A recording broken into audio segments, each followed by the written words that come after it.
जगह प्रताप लगभग 10 की तादाद में मजदूरों को लेकर मंदिरों के खंडहर में पहुंचा था। आज चटक धूप खिली हुई थी और ठंड भी इतनी अधिक नहीं थी कि आलसवश जरूरी कामों को टाल दिया जाए, इसलिए उसने आज प्रकृति की इस मेहरबानी का लाभ उठाते हुए कोई जरूरी काम निपटाने का फैसला किया था। जंगल के उस हिस्से में व्याप्त खामोशी और अजीब सी वीरानी के बीच केवल चिड़ियों की चहचहाट गूंज रही थी। मंदिरों के भग्नावशेषों को देखकर आभास होता था कि वे निहायत ही प्राचीन वास्तुशिल्प के नमूने थे। ठंडी का बहुत मजा लिए तुम लोग ससुर, जगह प्रताप मजदूरों को लक्ष्य करके बोला, जो कपड़े बदलने के बाद अब फावड़े और कुदाल संभाल रहे थे।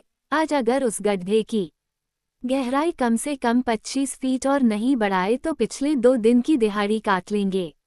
रात हो जाए तो भी काम बंद नहीं होना चाहिए। आज पूर्णिमा है, इसलिए अंधियारा होने की चिंता छोड़ दो। कोहरा भी ससुरा अब कम से कम हफ्ते भर नहीं पड़ेगा। आज पूर्णिमा है। ये सुनते ही मजदूरों के चेहरे पर भय नजर आने लगा। उन्होंने कातर निगाहों से जग्गू की ओर देखा। पूर्णिमा सुनते ही गई तुम लोगों की ससुर। उन्हें डरा हुआ देख जगह प्रताप जोरों से हंसा। कितनी बार कहा है कि यहाँ डायन वायन नाही है, लेकिन हमारी बात मानते ही नाही हो। मजदूरों ने कुछ नहीं कहा, बस डरी हुई निगाहों से जगह प्रताप को देखते रहे। अब ऐसे घूर का रहे हो तुम लोग। जगह प्रताप संजीदा हुआ, कहा ना, कोई डायन नहीं आवत है यहाँ। बस एक कहानी है जो बच्चन को डराने के खातिर राजाओं महाराजाओं के जमाने से सुनाई जाती रही है। कभी देखे हो का तुम लोग उस डायन को, या तुम्हारे बाप दादा ने देखा है? लेकिन जग्गू भैया, एक मजदूर ने डरते हुए कहा, पूर्णिमा की रात कोई यहाँ आवत भी तो नहीं। आप आज यहाँ हमें रुकने को कह रहे हो, का पता डायन यहाँ आती ही हो। अरे रुकने को नहीं कह रहे हैं रे बकलोल, बस टारगेट पूरा करने को कह रहे हैं। टारगेट दोपहर तक पूरा कर दो, दोपहर तक घर चले जाओ। कमाल करते हो जग्गू भैया, एक मजदूर ऐसी शक्ल बनाकर बोला जैसे जानता हो कि इस बहस के बाद उसे तगड़ी डांट मिलने वाली हो। इतना हार्ड टारगेट दे रहे हो? 12 बाई 12 फुट के गड्ढे की गहराई में 25 फीट का इजाफा करने को कह रहे हो और ऊपर से तुर्राई की दोपहर तक पूरा करें, नहीं तो रात तक डायन का आहार बनने के लिए यहाँ रुकें।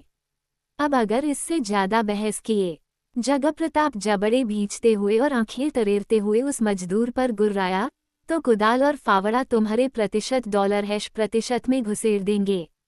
1 हफ्ते से काम बंद पड़ा है, ठंडी ज्यादा है कहकर हफ्ते भर से लुगाई के साथ रजाई में घुसे पड़े थे और आज काम पर आना पड़ा तो 26 बहाने याद आ रहे हैं तुमको। एक बार कहा ना हमने कि कोई डायन नहीं है यहाँ, तो काहे नहीं मानते हमरी बात को? हम जानत हैं, आप करबो अपने मन की ही। मजदूर जगह प्रताप की क्रूर मुखाकृति से इत देखते हुए बोला, हम तो बस ही कहत रहे कि काम को कल से शुरू करवाओ। हम रात दिन एक करके पूरा कर देंगे ना काम को। हम गरीबन के जान को काहे जोखिम में डाल रहे हो? रानी माँ को दौरा पड़ना भी पूर्णिमा से ही शुरू हुआ था। मरते दम तक डायन डायन कहती रही और आप कहत हो कि डायन होबे नहीं करत। कम से कम रानी माँ की 13वीं तक तो रुक ही सकत हो न जग्गू भैया। 13वीं तक न सही, कम से कम आज तो रुक जाओ बस। जगह प्रताप के नथुने फड़क उठे, कुछो भी हो जाए, अब तो काम आज ही शुरू होगा, अभी शुरू होगा, और अगर हमसे इससे आगे बहस किए तो टारगेट बढ़ा देंगे। हम तुमसे चोरी छिपे ये काम करवा रहे हैं तो फोकट में नहीं करवा रहे हैं। जनरल मजदूरी का 1.5 गुना देते हैं तुम सबको, फिर भी नक्शा $% रहे हो। मजदूरों ने अनमने भाव से एक दूसरे की ओर देखा। सबने सबके चेहरे पर समर्पण का ही भाव पाया। अब मुंह का ताक रहे हो, कुदाल उठाओ और चलो। मजदूर मरते क्या न करते की अवस्था में थे। जगह प्रताप जैसे पाश्विक बुद्धि वाले इंसान से उलझने पर जबड़े टूटने का डर था, इसलिए उन्होंने विवश भाव से कुदाल उठाया और जगह प्रताप के पीछे पीछे चल पड़े। थोड़ी देर में वे मंदिर के खंडहरों को पार करके उस भाग में पहुंचे जहां 12 बाय 12 का लगभग 15 फीट गहरा गड्ढा खुदा हुआ था। गड्ढे की खुदाई का अंदाज ऐसा था जैसे उसे बड़ी नफासत से और विशेष कारीगरी से खोदा जा रहा था, मगर वह नफासत और विशेष कारीगरी महज 10 फीट तक ही थी। 10 फीट के बाद गड्ढू की खुदाई का अंदाज ऐसा था जैसे खुदाई का मकसद केवल उसकी गहराई को बढ़ाना हो। जगह प्रताप के कहे बिना ही मजदूरों ने झाड़ियों में छिपाई हुई 2-4 सीढ़ियां बाहर निकाली और उन्हें लगाकर गड्ढे में उतरने लगे। जल्द ही मजदूर अपने काम में लग गए और जगह प्रताप घूम घूम कर गड्ढों का मुआयना करने लगा। जगह प्रताप काफी देर तक उस जगह पर किसी आत्मा की तरह भटकता रहा। तत्पश्चात गड्ढे में उतरे मजदूरों को लक्ष्य करके बोला, 2 घंटे बाद बाहर आओ, हम तुम्हारे नाश्ते का प्रबंध करके रखते हैं। जगह प्रताप और मजदूरों का समूह दोनों ही इस बात से अनजान थे कि मंदिरों के खंडहर के खंभे के पीछे छिपी एक खूबसूरत औरत उन्हें ही देख रही थी। रानी मां को गुजरे हुए आज 5वां दिन था। हालांकि उनकी अंत्येष्टि का कार्य जगह प्रताप के हाथों संपन्न हुआ था, लेकिन अगले ही दिन उसका भार अभिमान सिंह ने अपने ऊपर उतार लिया था, क्योंकि उसके सिर पर हवेली की बड़ी जिम्मेदारियां हुआ करती थीं और वह उन जिम्मेदारियों का बोझ लिए हुए हमेशा भागदौड़ में रत रहता था। मुखाग्नि देने के पश्चात 10 दिन तक सफ़ेद धोती धारण करके एक तख्त पर बैठे रहने की दशा में कई जरूरी काम अटक जाते, इसलिए महापंडित से परामर्श करके ठाकुर साहब ने दाहकर्म के पश्चात निभाए जाने वाले संस्कारों का जिम्मा खुद पर ले लिया था। इस क्षण उनका तख्त बरामदे में लगा हुआ था और गौतमी उससे पर्याप्त फासले पर एक कुर्सी डालकर बैठी हुई थी। जगुआ सूतक नहाकर आने के बाद से दिखा नहीं। गौतमी ने हवेली के प्रांगण में काम कर रहे उन नौकरों पर नजर डालते हुए कहा, जो काफी दिनों बाद धूप निकली हुई होने के कारण चौपायों को खुले में बांध रहे थे। गया होगा किसी चीज की खोज खबर लेने। ठाकुर ने एक संतरे की फांकों को अलग करते हुए कहा, एक वही तो है जो हवेली के कामों की परवाह करता है। कलेक्टर साहब को तो अपनी पढ़ाई से ही फुर्सत न होती है। उनका इशारा साकेत की ओर था। साकेत को जमींदारीगिरी में कोई दिलचस्पी नहीं थी, इस बात का मलाल गहे बगाहे उनकी जुबान पर आ जाता था। कानून पढ़ने के बाद से कुछ ज्यादा ही हक अधिकार और बराबरी की बातें करने लगा है। नीची जाति के जो लोग हमारे सामने जमीन पर बैठकर निगाहें झुकाकर बातें करते हैं, उन्हें अपने सामने कुर्सी पर बैठाता है। हरदम उनका हाल चाल पूछता रहता है। अम्बेडकरवाद से ग्रस्त हुआ पड़ा है आजकल, उससे तो दमड़ी भर की उम्मीद करना भी बेकार ही जानो तुम। गौतमी ने मुंह बिचकाया। बीते हुए सावन में 25 पूरा करके 26 में पहुंच गया, लेकिन ब्याह के नाम मैदान छोड़कर भाग पर आता है। जब आता है दिन भर अपनी कोठरी में घुसा रहता है। कभों निकलता भी है तो भौजाई के कमरे में जाकर हंसी ठट्टा करने लगता है। रिश्तेदार हरदम कान खड़े किए रहते हैं, कब कौन का कह दे तुम मुंह पकड़े हो किसी का। पता नहीं का पढ़ाई कर रहा है कि खत्म होने का नाम ही नहीं ले रहा। शुक्र है जो जगुआ को इतना पढ़ाने का ख्याल नहीं आया तुम्हें, नहीं तो जमींदारी डूब ही जाती। अब जाने भी दो जी। ठाकुर ने संतरे का कटोरा गौतमी की ओर बढ़ाया।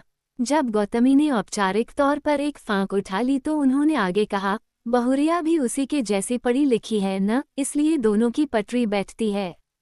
बाकी जानती तो आप भी हो कि न तो बहुरिया के संस्कार ऐसे हैं और न ही साकेतवा के, जो हमें कुछ ऊंच नीच का डर हो। चलने दो उसे अपने रास्ते। कल को बड़ा अफसर बन गया तो हवेली की धाक और बढ़ेगी ही घटेगी तो नहीं न।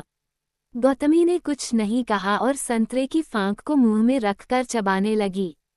ठाकुर ने भी तब तक कुछ नहीं कहा जब तक अपने कटोरे में से 2-4 फांके वो भी न चबा लिए। उस लड़की की सलामती की कोई खबर आयो।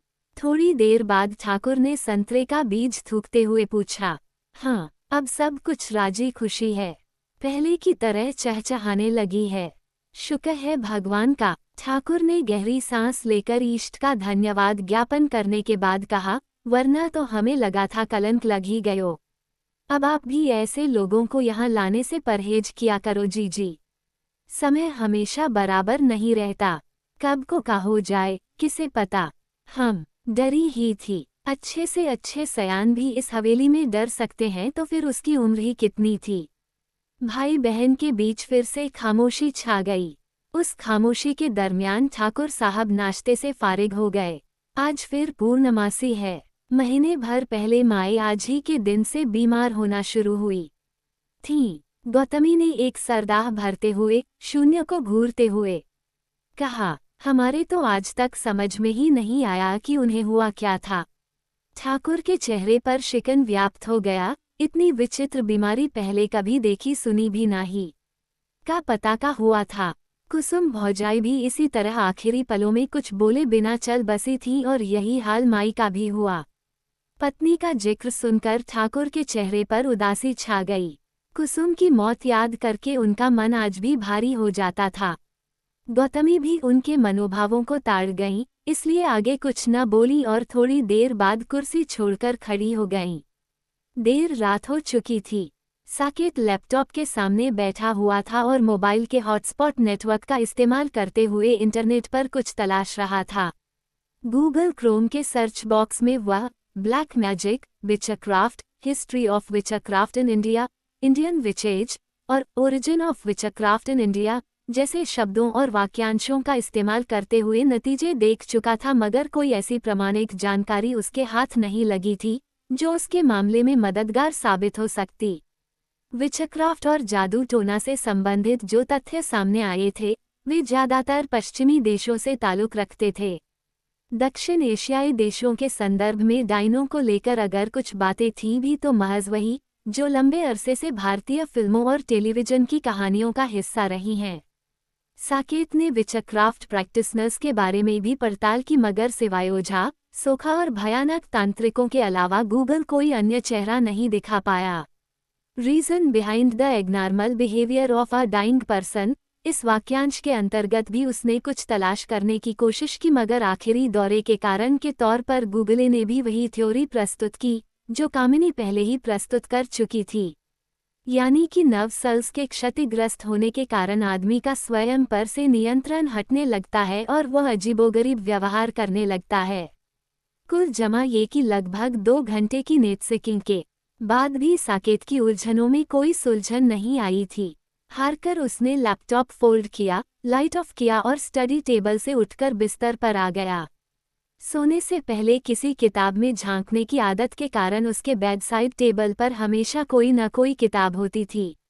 इस वक्त भी थी। उसने टेबल लैंप ऑन किया और अभीष्ट किताब के उस पेज को खोला जहां बुकमार्क लगा हुआ था। उसने अभी किताब के कुछ ही पन्ने पलटे थे कि हवेली के पीछे से एक साथ कई कुत्तों के भौंकने का शोर सुनाई पड़ा। उसका किताब पर से ध्यान उचट गया। कुत्तों का भौंकना ऐसा था जैसे उन्होंने किसी अजनबी को देख लिया हो। कुछ देर तक साकेत कुत्तों के उस अप्रत्याशित शोर का जायजा लेता रहा, लेकिन जब शोर बंद नहीं हुआ और न ही उसका कोई कारण समझ में आया तो वह बिस्तर से नीचे उतरा, कमरे से बाहर आया। इस बीच एक नई आवाज भी उसके कानों में पड़ी और अगर उसे भ्रम नहीं हुआ था तो वह नई आवाज दरवाजा खुलने की थी। क्या हवेली में कोई पीछे के रास्ते से दाखिल हो रहा है? उक्त ख्याल के मन में आते ही साकेत की चाल में तेजी आ गई। वह जीने की सीढ़ियां फरलांगते हुए नीचे पहुंचा और हवेली के पिछले दरवाजे पर लगभग दौड़ते हुए अपनी उपस्थिति दर्ज कराई। किसी नौकर की नींद नहीं खुली थी, ये भी कम आश्चर्य की बात नहीं थी। साकेत की संभावना गलत नहीं थी। कोई था जो हवेली में दाखिल हुआ था, क्योंकि पिछला दरवाजा खुला था और उसके कपाट आपस में भिड़े हुए थे। बाहर फैली पूर्णमासी की दुधिया रोशनी कपाटों के दरार से भीतर आ रही थी। साकेत के रोंगटे खड़े हो गए, भय से नहीं बल्कि इस एहसास से कि कोई हवेली में घुसा था और शायद अभी भी अंदर ही था। उसने जेब टटोली और इस नतीजे पर पहुंचा कि आनन फानन में वह अपना मोबाइल कमरे में ही छोड़ आया है। उसने दरवाजे के दोनों कपाटों को खोल दिया। फलस्वरूप सर्द हवा के साथ साथ पर्याप्त रोशनी भी अंदर दाखिल हो आई। सर्वप्रथम उसने उजली चांदनी में आसपास का मुआयना किया, उसके बाद स्विचबोर्ड तक जाने की सोच ही रहा था कि निगाह दरवाजे के बाहर गई। कोई था जो साल उड़े हुए इसी ओर आ रहा था। होश ठिकाने हैं तुम्हारे? निकट आने के बाद उस आदमी को रमैया के रूप में पहचानते ही साकेत फट पड़ा। इतनी रात को दरवाजा खोलकर बाहर टहल रहे हो? हाँ, हम ही दरवाजा खोले थे मालिक। साकेत के व्यवहार पर रमैया अचकचाया। हल्का होवे की खातिर बस झाड़ियों तक गए थे। कुत्ते क्यों भौंक रहे थे? साकेत ने बाहर छिटके उन कुत्तों पर नजर डालते हुए कहा, जो अब भौंक तो नहीं रहे थे लेकिन देख अभी भी हवेली की ही ओर देख रहे थे। नहीं मालूम मालिक, रमैया ने भी कुत्तों पर दृष्टिपात करते हुए कहा, शायद हम ही को देखकर भौंके होंगे।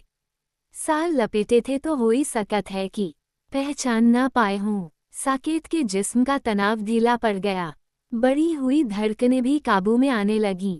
वह रमैया से आगे कुछ कहता कि हवेली में रोशनी हो गई। वह पीछे पलटा। रोशनी करने वाली कामिनी थी जो स्विच बोर्ड के पास खड़ी थी। क्या हुआ? वह जम्हाई लेते हुए नींद की खुमारी में बोली, यहाँ क्या कर रहे हो देवर जी? कुछ नहीं, कुत्ते भौंक रहे थे तो बस देखने चला आया, और मैं तुम्हें दौड़ते हुए देखकर घबराकर चली आई। कामिनी हंसी, आज पूर्णमासी भी है, इसलिए सोचा कि कहीं डायन को नहाते हुए देखने के लिए तो भागे नहीं जा रहे हो। कामिनी के लहजे में शरारत थी, लेकिन आज पूर्णमासी भी है सुनकर साकेत संजीदा हो गया था। इस पूरी आपाधापी में पहले दफा उसकी तवज्जो डायन की ओर गई। उसने रमैया की ओर देखा। रमैया डरा हुआ नजर आने लगा था। शायद उसे भी अभी अभी याद आया था कि आज पूर्णमासी है। दरवाजा बंद कर लो। साकेत के कहने भर की देर थी कि वो दरवाजा बंद करने में जुट गया।